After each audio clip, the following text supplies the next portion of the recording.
मुंबई पुणेकरांची आता हळूहळू वाहतूक कोंडीतून सुटका होऊ लागली असून नुकताच मिसिंग लिंक प्रकल्प देखील सुरू झालाय आणि आनंदाची बातमी अशी आहे की पुणेकरांना आता आणखी एक महामार्ग मिळणार असं म्हटलं गेलंय। दरम्यान हा नवा महामार्ग नेरळ ते शिरूर असा असणार असून त्याला मंजुरी देखील मिळाली आहे, ज्यासाठी तब्बल 1200 कोटी रुपये खर्च केले जाणार आहे। त्यामुळे आता या महामार्गाचा नेमका कोणत्या भागाला कसा फायदा मिळणार, कोणत्या भागाचा विकास होणार या आणि अशा अनेक महत्त्वाच्या मुद्द्यांवर आपण सविस्तर बोलूयात। नमस्कार, मी रामेश्वरी आणि तुम्ही पाहताय cut to cut. Mumbai Pune एक्सप्रेसवेचा प्रवास दिवसेंदिवस त्रासदायक बनलेला असताना राज्य सरकार या समस्येकडे आता गांभीर्याने लक्ष देत महत्त्वाची पावलं उचलतंय। याच पुढाकारातून आता मिसिंग लिंक नंतर आणखी एक महामार्ग मुंबई पुण्याला सुद्धा दिला जाणार आहे। दरम्यान हा नवा कोरा महामार्ग नेरळ ते शिरूर असा 4 पदरी महामार्ग असणार असून त्याला मंजुरी देखील मिळाली आहे। त्यानंतर सार्वजनिक बांधकाम विभागाने या रस्त्यासाठी लागणाऱ्या भूसंपादनाकरिता तब्बल 1200 कोटी रुपयांच्या खर्चाला सुद्धा मान्यता दिलेली आहे। आता हा महामार्ग नेमका कुठून कोणत्या भागाला जोडला जाईल यावर सुद्धा आपण बोलूयात। तर रायगड जिल्ह्यातील नेरळ येथून या 4 पदरी महामार्गाची सुरुवात होणार असून नेरळ बदलापूर रस्त्यापासून सुरू होणारा हा मार्ग वांद्रे, पाईंट, शिरोळी, बाबळ आणि मळठण या मार्गे पुढे जाऊन तो पुणे आणि अहिल्यानगर मार्गावरील शिरूर इथे संपणार आहे। शिवाय यामुळे मुंबई, पुणे, नाशिक आणि अहिल्यानगर या भागांमधील कनेक्टिव्हिटीमध्ये सुद्धा मोठा बदल घडणार आहे। भविष्यातील वाढती वाहतूक लक्षात घेऊन तयार होणारा हा नवा मार्ग केवळ पर्यायी रस्ता नसून राज्याच्या औद्योगिक आणि वाहतूक व्यवस्थेसाठी सुद्धा गेम चेंजर ठरणार असल्याचं बोललं जात आहे। बरं, या रस्त्याची गरज आता पाहिली तर आपल्या लक्षात येईल की हा निर्णय नेमका का महत्त्वाचा आहे। कारण या महामार्गामुळे मुंबईहून अहिल्यानगर आणि नाशिककडे जाणाऱ्या वाहनांना मोठा फायदा होणार आहे। कारण आतापर्यंत या भागात जाण्यासाठी अनेक वाहन चालकांना मुंबई पुणे एक्सप्रेसवे आणि पुणे शहरातील मार्गांचा वापर करावा लागत होता। त्यामुळे एक्सप्रेसवेवरील वाहतुकीचा ताण प्रचंड वाढत होता। शिवाय आपण जाणतो की आता सध्या मुंबई पुणे एक्सप्रेसवेवर वाहनांची संख्या ही दिवसेंदिवस झपाट्याने वाढतेय। विशेषतः वीकेंड, सुट्ट्या आणि सणांच्या काळामध्ये एक्सप्रेसवेवर अनेक किलोमीटर पर्यंतच्या वाहनांच्या लांबच लांब रांगा सुद्धा पाहायला मिळतात। शिवाय हे चित्र दर शनिवारी आणि रविवारी सुद्धा इथे पाहायला मिळतं। इतकंच नाही तर काही वेळा वाहन चालकांना 4-4 तास ट्रॅफिक मध्ये सुद्धा अडकून राहावं लागतंय। आणि नुकतंच एक उदाहरण सुद्धा घडलं होतं काही महिन्यांपूर्वी। तब्बल 33 तास वाहतूक कोंडी इथे झाली होती, कारण एक छोटासा अपघात घडला होता।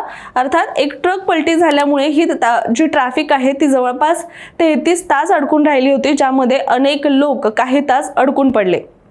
त्यामुळे अशा परिस्थितीत मुंबईहून थेट अहिल्यानगर आणि नाशिककडे जाणाऱ्या वाहनांसाठी स्वतंत्र पर्यायी मार्गाची गरज ही निर्माण झाली होती आणि हीच गरज लक्षात घेऊन राज्य सरकारने नेरळ शिरूर 4 पदरी महामार्ग प्रकल्पाला हिरवा कंदील दिलाय। आणि आता नेरळ शिरूर हा स्वतंत्र महामार्ग उपलब्ध झाल्यानंतर मोठ्या प्रमाणात वाहतूक या नव्या मार्गाकडे वळवण्याची शक्यता आहे। त्यामुळे मुंबई पुणे एक्सप्रेसवेवरील वाहतूक कोंडी लक्षणीयरित्या कमी होण्यासाठी सुद्धा मदत होईल असा विश्वास सुद्धा याबद्दल व्यक्त केला जातोय।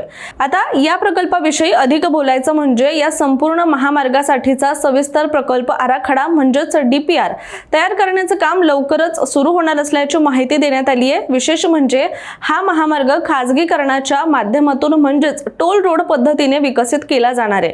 त्यामुळे प्रकल्पाच्या कामाला अधिक वेग मिळण्याची सुद्धा शक्यता व्यक्त केली जाते। शिवाय या प्रकल्पामुळे कनेक्टिव्हिटी सोबतच औद्योगिक क्षेत्रांना सुद्धा मोठा फायदा होणार आहे। खेड, AZZ, तळेगाव, चाकण, रांजणगाव आणि सुपा या महत्त्वाच्या औद्योगिक पट्ट्यांना या महामार्गामुळे थेट जोडणी मिळणार आहे। माल वाहतुकीसाठी सुद्धा हा मार्ग अत्यंत महत्त्वाचा ठरू शकतो असं म्हटलं जातंय। विशेषतः अहिल्यानगरहून मुंबईतील JNPT बंदराकडे जाणाऱ्या ट्रक आणि कंटेनर वाहतुकीचा वेळ यामुळे मोठ्या प्रमाणात कमी होण्याची शक्यता वर्तवली जाते। इतकंच नाही तर पुणे नाशिक महामार्ग जवळून हा नवा रस्ता विकसित केला जाणार असल्यामुळे तळेगाव, चाकण औद्योगिक पट्ट्यातील उद्योगांना सुद्धा वाहतुकीसाठी आणखी एक पर्याय उपलब्ध होणार आहे। दरम्यान या महामार्गासाठी शिरूरचे खासदार डॉक्टर अमोल कोल्हे यांनी सातत्याने पाठपुरावा केल्याचं देखील बोललं जात आहे। त्याचबरोबर पुण्यातील अनेक लोकप्रतिनिधींनी सुद्धा या प्रकल्पासाठी सरकारकडे वारंवार मागणी देखील केली आहे। इतकंच काय तर काही वर्षांपूर्वी राष्ट्रवादी काँग्रेसचे प्रदेश अध्यक्ष सुनील तटकरे यांनी भीमाशंकर घाट रस्त्याच्या कामाचं भूमिपूजन केलं होतं. मात्र वन जमिनीच्या परवानग्या वेळेत न मिळाल्याने ही कामं रखडत गेली. मात्र आता राज्य सरकारने पुन्हा या प्रकल्पाला गती दिल्याने हा महामार्ग प्रत्यक्षात साकार होण्याची आशा नागरिकांमध्ये पुन्हा एकदा निर्माण झाली आहे. दरम्यान उपमुख्यमंत्री सुनेत्रा पवार यांनी सुद्धा या महामार्गाला राज्याच्या विकासासाठीचा गेम चेंजर प्रकल्प असं म्हटलंय. याबद्दल त्यांनी सांगितलं की खेड, शिरूर, आंबेगाव आणि मावळ या परिसरातील विकासाला या महामार्गामुळे नवीन चालना सुद्धा मिळेल. तसंच दिवंगत अजितदादा पवार यांनी या प्रकल्पासाठी विशेष पाठपुरावा आणि सातत्यपूर्ण प्रयत्न देखील केले होते असं त्यांनी बोलताना नमूद केलंय. मात्र आपल्याला माहिती आहे की कोणताही प्रकल्प साकारणं हे सोपं नसतं, कारण त्यासमोर अनेक आव्हानं सुद्धा असतात. त्याचप्रमाणे या महामार्गासमोर सुद्धा काही मोठी आव्हानं आहेत, कारण या मार्गाचा काही भाग हा भीमाशंकर अभयारण्य आणि वन जमिनीमधून जाणार असल्याचं बोललं जात आहे. त्यामुळे वन विभाग आणि पर्यावरणाशी संबंधित विविध परवानग्या घेणं आवश्यक ठरू शकतंय. त्यामुळे प्रकल्पाची अंमलबजावणी करताना पर्यावरणीय नियमांचं पालन करणं सरकारसमोर मोठं आव्हान असेल असं देखील दिसतंय. त्यामुळे एकंदरीत पाहता नेरळ शिरूर या चारपदरी महामार्ग हा केवळ नवीन रस्ता नसून महामार्गाच्या वाहतूक आणि औद्योगिक विकासाला नवी दिशा देणारा महत्त्वाचा प्रकल्प ठरणार आहे. मुंबई पुणे एक्सप्रेसवेवरील ताण कमी करण्यापासून ते नाशिक, अहिल्यानगर आणि औद्योगिक पट्ट्यांना जलद कनेक्टिव्हिटी देण्यापर्यंत या महामार्गाचा मोठा फायदा होणार असल्याचं चित्र सध्या आपल्याला दिसत आहे. पण प्रत्यक्षात आता याची अंमलबजावणी कशी होते आणि हे सगळं काम नियोजनाप्रमाणे होतं का हे पाहणं सगळ्यांसाठीच महत्त्वाचं ठरणार आहे. त्यामुळे तुमचं याबद्दलचं मत काय कमेंट करून नक्की सांगा आणि अशाच माहितीपूर्ण व्हिडिओसाठी सुद्धा कट टू कटच्या YouTube चॅनलला सबस्क्राईब करायला विसरू नका.